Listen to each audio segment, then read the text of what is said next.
All right, so to start the show, you're going to get a schizophrenic Evan.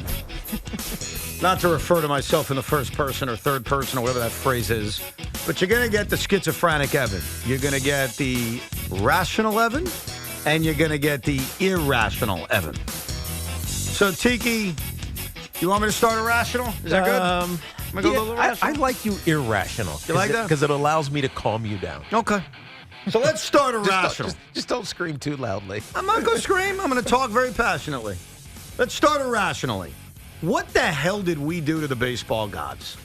Like, what the hell did we do as Met fans? And I'm talking about those of us under the age of 40, because we don't have a damn thing.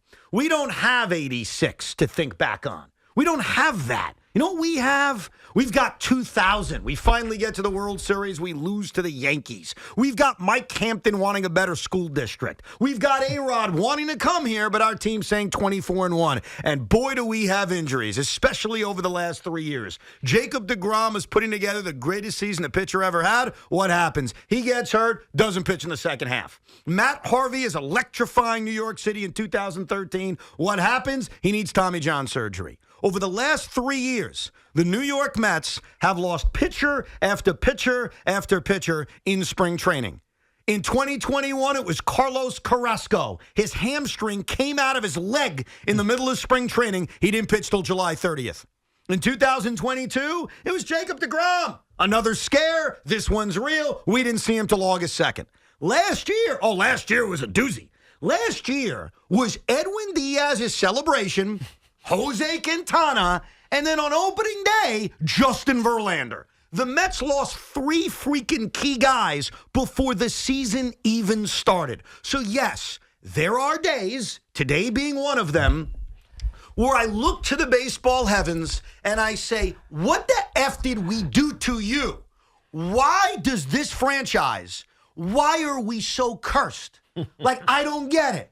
Am I a bad human? Are we all bad humans? What the hell did we do that in February, when things are supposed to be optimistic, like I was yesterday, when things are supposed to be positive, when spring is coming, what did we do to deserve to be kicked in the balls every single spring? Let's go, Mets! This sucks. This is unfair. And I don't know how anybody could think Kodai Senga is coming back anytime before June, because David Stearns, with that same smirk, looked at us and said,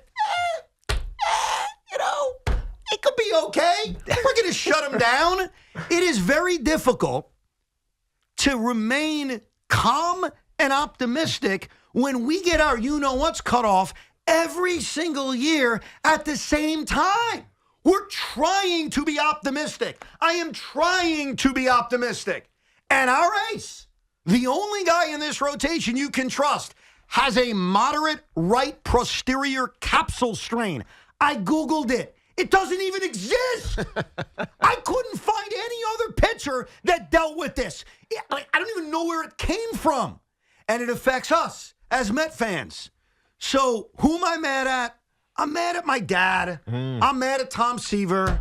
I'm mad at Bill Buckner. I'm mad at Mookie Wilson, because apparently something they all did has caused all of us as younger Met fans to get screwed every single year. Now, that's irrational, Evan. Your thoughts? That was irrational? Irrational, yes, irrational. That was actually pretty calm and tame. Oh, thank you. First of all, stop praying to your pagan gods, your baseball gods. Second of all, it's just a capsule strain. What? It's nothing. It's not a season-ending injury, the freak injury that we saw with Edwin Diaz last year. It's not the age injury that we saw with Verlander a year ago, or Max Scherzer at the end of both of the seasons that he was here with the Mets. It's not the freak live in action acute injury that we saw with Quintana a year ago. This is just a little extra wear, right? This is Kodai Senga, who pitched phenomenally last year, and we all thought that he would struggle transitioning from Japan, and with the ball and everything else, and the innings and the I don't know, the torque and all these things that we talk about when you start playing Major League Baseball as opposed to Japanese baseball. All those things, they didn't manifest themselves. They didn't show up. and now they're just showing up slightly. Don't be worried about this. Don't be worried. Don't be worried. Don't be worried about this because Don't be worried. And this is why David Stearns, by the way, is not worried about this because it's right in line. Even if he's not healthy to start the season, it's right in line with what David Stearns wants out of this season. The man from Milwaukee. This isn't go win 100 games and, compete for a World Series. That's not what this Mets season is. David Stearns has said, and I echo him, this can be a playoff team. Okay, of Losing course. your ace for an extended period of time is damaging. Okay, but how long is that extended period of time? So we're not talking about, again, I restate, we're not talking about Edwin Diaz losing most of all the season last year, even though it probably could have came back at the end. It wasn't worth it. It's not 41-year-old Justin Verlander. It's not, Quintana. He did that, and while pitching, he's done for the year. This isn't like major. This is precaution. You don't know this that. Feels like you don't calm yourself know down. that. Let's get a full understanding of what this is, and until you feel better, we are not going to let you go out there and pitch at the very beginning of spring training, Kodai Senga. This shouldn't be worrisome. Well, it is because we don't know when he's going to come back. Okay, of course. If he's only missing a start, you're right. It's not a big deal. The symbolism of opening day is overrated. I admit that. But we don't know. And David Stearns doesn't know. Because what David Stearns said was... Well, they know something because he already got an MRI, despite them telling us they didn't know if he was getting an MRI. They know that he needs to rest, and then when he's symptom-free, he'll start throwing again. Now, we also don't know that once he is symptom-free and he starts pitching and he's throwing 99 miles an hour and he's throwing his ghost forkball, that this couldn't turn into something worse, like, dare I say, a torn capsule. Ask Kyle Wright, who's not even going to pitch this season. So my worry is the same worry that every Met fan should have, which is there's a lot of unknown attached to this. We don't know when he's coming back. But unknown doesn't necessarily mean bad. The only reason you're thinking the worst is because you're channeling these Met pagan gods. Well, how about last year and the last 2 years? Like, that's not just pagan gods, that's reality. Okay, but 2 years ago, you were fine. You won 101 games. They overcame it. Exactly. They overcame the injuries. So why can't they do that this year? Well, that's... And so, look, they're not going to win 101 games. We're not even talking about that. We're just talking about having relative health for most of the season. And what we're talking about with Kodai Senga, while it's worrisome, it's not the sky is falling, Chicken Little. So that's not what's going on right now. Here's what the Mets told you today. Here's what David Stearns told you today. He said, we're not going to knock you out with the punch now because, no, it's not Tommy John surgery. It's not a torn capsule. We're not putting a timetable on it that puts you out of your misery. But what we're telling you is, we don't know. May lead to that. That may happen. And that's worrisome. And when you have a track record that the Mets do, and I'm not even blaming the Mets. Like, I want to make this clear. I'm not mad at the Mets for Kodai Senga getting hurt. It just sucks. I'm mad at the universe. And I know that's irrational. That's why this is Irrational Evan. I'll get to Rational Evan in a second. Irrational Evan looks at the sky and says, why? And when it was Verlander and Scherzer, your answer to the why was, well, it's your fault. You sign older guys. Now, Loogie brought something up yesterday that I do want to address because it's important. Loogie said, hey, didn't he have a track record in Japan? Now, I want to give the information on that because that's important because a track record matters. There was no injury history from Japan. What we got from John Heyman, and this is the only thing that's come out, is that there were concerns from his MRI that many believed was normal wear and tear from just pitching a lot in Japan. Kodai Senga earlier today said, I've never had a shoulder issue. So for now, if we want to believe it, we can put away the idea that they signed a guy that was damaged. I only bring that up not to attack you, Loogie, because I think it's important that you mention that he had some concerns in his MRI. We should know that, and I'm glad that was brought up yesterday. But now we got to get to the details of what was the concern. There was nothing specific. Yeah, and you mentioned last year he pitched the entire year, and I agree with you, but remember, they babied him throughout the year, and then he has arm fatigue, and he just got down to spring training. So I'm just pointing to the one thing that I read that, yeah, the medicals were concerned. So this is my thinking, yeah, this guy is damaged goods. Again, not blaming the Mets, but there were concerns, at least in the one report from Heyman. But he didn't miss time. That's why I wasn't overly concerned about it. That's why the answer to Verlander and Scherzer that all you smartasses had was, this is your fault. You signed an injured guy. Or an old guy. Or an old guy. Right, not an injured guy. An older guy. I can't say that about Kodai Senga. So look, as an irrational Met fan right now, it sucks. I'm mad at the world. I'm angry. Now, I'm done being irrational. Can I be rational now, Tiki? Please. Let's hear rational Evan. Yeah, you ready? Welcome back, Sean, by the way. Good to see you guys. Yeah, good to show up to work for a change. Foxhole He waits until a Met gets hurt, then he says, I can't wait to show up. danced right in. Here's rational Evan. If he misses a month, and right now, I'll be honest with you, my fellow Met fans, I'd sign for that. If you told me May 5th he's back, I sign for that today. And ask yourself that as a Met fan. Would you sign for he misses a month and he's back on May 5th? Would you sign for that? Absolutely, 100%. I'm thinking it's going to be July, so anything earlier than that, I'm thrilled. May 5th. Would you sign for May 5th, Tiki? Of course. I'm not a Met fan, but yes, of course you would. It's 4 starts. That's my point. It's only 4 or 5 starts. Like when we think about starting pitchers, remember, at their best, they make 30 to 32 starts. At their best. So if you miss a month, what are we really talking about? We're talking about overcoming 4 or 5 starts. So yesterday, when we came on the air and I was positive about the Mets and I sold you why I think this team is going to be good, why would I change my opinion now? Because of a guy potentially missing 4 starts. Well, my rationale was this team will be able to hit if they can have just a serviceable rotation. I think this offense is a lot better than people realize. I think their bullpen will be a lot better than people realize. Edwin Diaz is back, and I think the Mets will win games that way. I never thought this was going to be a dominant rotation because it was never going to be a dominant rotation. Right. You don't need it to be a dominant rotation to get where you were optimistic about yesterday, which was not best the Braves, best the Phillies, win 98 games, and charge into the postseason as the best team in the NL East. That's not what you were talking about. You were talking about being competent, getting quality starts, and I got to give your co-host of the Rico Bronya podcast credit, because when Hoff said yesterday... For what? You just don't... You heard it. I mean, you know, you were there.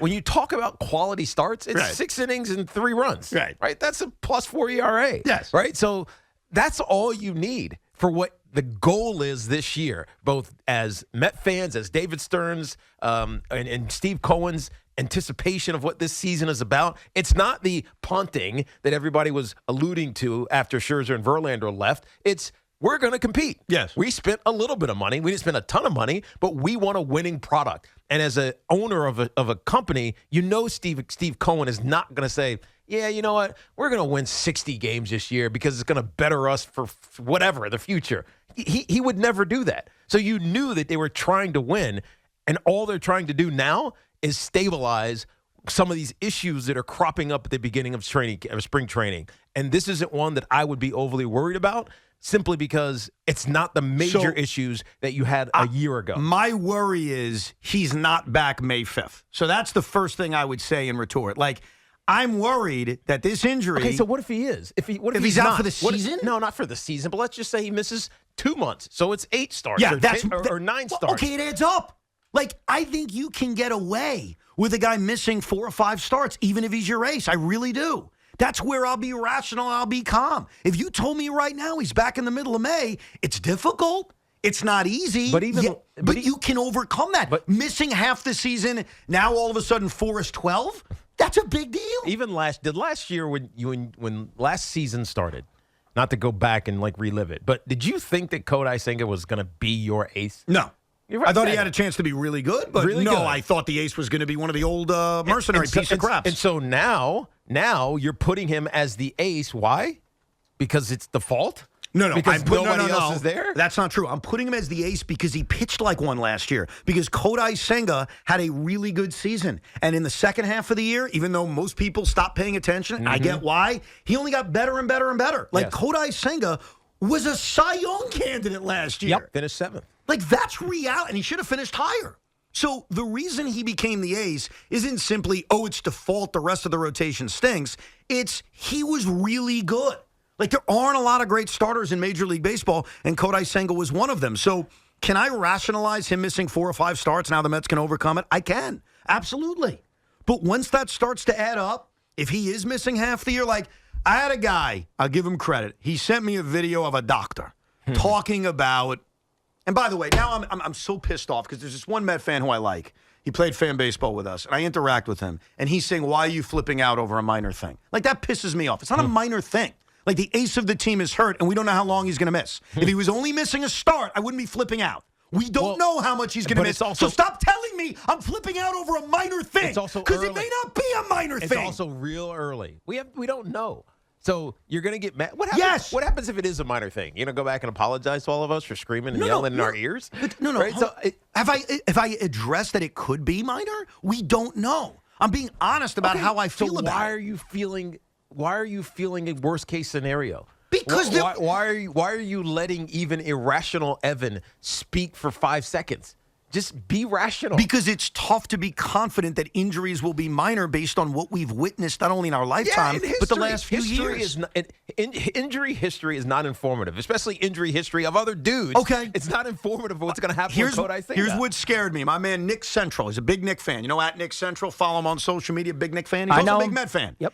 He texted me a video of Dr. Jesse Morse saying, analyzing the injury and saying, in his expert opinion, he doesn't think he throws a baseball till June 1st. And by the way, throws a baseball doesn't mean pitches. Okay. It means throws a baseball, which means we don't see him till the All-Star break. What was that doctor's name? Jesse Morse. Okay, so Jesse Morse had said, this is not much. It's we've seen this injury before. We don't know exactly what it is, but he probably is going to be okay. Would you be talking about him? Slightly better, yes. Would you be talking about Jesse Morse? Bring it up and say, here's why I'm not overly concerned. No, you would. When you're an alarmist, like you were, the irrational Evan to start this show, you get clicks. When you're the alarmist, people pay attention. When you scream that the sky has fallen, people look up. So you think the doctor's just trying to get attention? I don't know why people volunteer information that they're not paid to give. Right? It's just, this is my expert opinion, even though I have not seen this guy, I haven't touched him, I haven't looked at an MRI, I have no idea. But, in my estimation, I think this is going to be not pitch until June. How the hell do you know? No, you're right. He doesn't know. But the problem here is it's a macro-micro thing. Evan's operating, what if it is the worst-case scenario? But what was the best-case scenario for the Met team? And Lindor spoke to this. It was, look at last year's Diamondbacks. Look at last year's Diamondbacks. In that realm, the Diamondbacks still had the fight and claw at the end of the year. Remember, they started hot, got through. I agree. So, it's 162 games, and we could talk about, hey, May 5th, sign for it. The truth is, this is a domino effect because they didn't pad the rotation enough, and all of those 5 starts probably do add up in the long run if the Mets' dream is becoming the Diamondbacks but this you year. got to, and let me get back to rational Evan, because I do want to be rational about this. And we've got a lot to discuss on this, including if they should add an arm, what are the arms available. Which they're not, by the way. There are. No, that's not true, by the way. David Stern said, we're good. We're not The man from Milwaukee. We're not planning on adding any more arms. Okay, I will explain in a few minutes why that means absolutely nothing. I'll be perfectly honest with you, it means absolutely nothing, but we'll get to that in a second. What I was about to tell you was he's right. So let's look at those 5 starts that he potentially misses. For the sake of this moment, Rational Evan says, okay, he starts throwing in a few weeks. He's pushed back a few weeks. He's ready to go on May 1st. He misses 4 or 5 starts. They were probably not going 5-0 in those starts. So now Tyler McGill enters the rotation, and instead of the Mets going 3-2, they go 2-3. It may only be a 1-game difference. So when you look at that smaller sample size, you can't assume, because I think when you hear 5 starts, the assumption would be you were going to win all those 5 starts, and now you're going to lose all those 5 starts. And boy, 5 games in the standings, that's monumental. True. I can't look at it that way. But the trickle down, what if in 2 of the bad starts by McGill, you're using the bullpen more and it affects other games 100%. down the line? That's a fair point. It can't be counted. It's impossible to know how that affects you the next day. But you're right. It could negatively affect you. But overall, if it's only a month, that negative effect could be minimal. And here's the other thing. The reason I have belief in this team, if you didn't hear yesterday's show, I'll give it to you in a thumbnail. I think this lineup can be very good. I think this core is vastly underrated, and they play all the time. Yep. I think the young players on the come who may not be here on opening day, but may be here by June 1st with an Acuna and Drew Gilbert and Jet Williams, if they develop and Francisco Alvarez takes another step, I think this Met offense can be top 3 in the National League. I think this Met bullpen with Edwin Diaz back and some very versatile arms after him can also be very good. I always thought yesterday when I gave you the positive picture, my positive picture was not painted around a top Met rotation. It was painted around a really good offense and a really good bullpen. Right. None of that changes with this injury. So I'm not going to sit here and say, despite my being upset and feeling like we're cursed and it's the end of the world and this sucks, I'm not going to tell you the team's going to lose 90 games. That would be completely contradictory of how I feel and what I said to you yesterday. Right. It wasn't about the pitching. It was about an offense and a bullpen. So yes, to my fellow Met fans, they can overcome this if this is short term.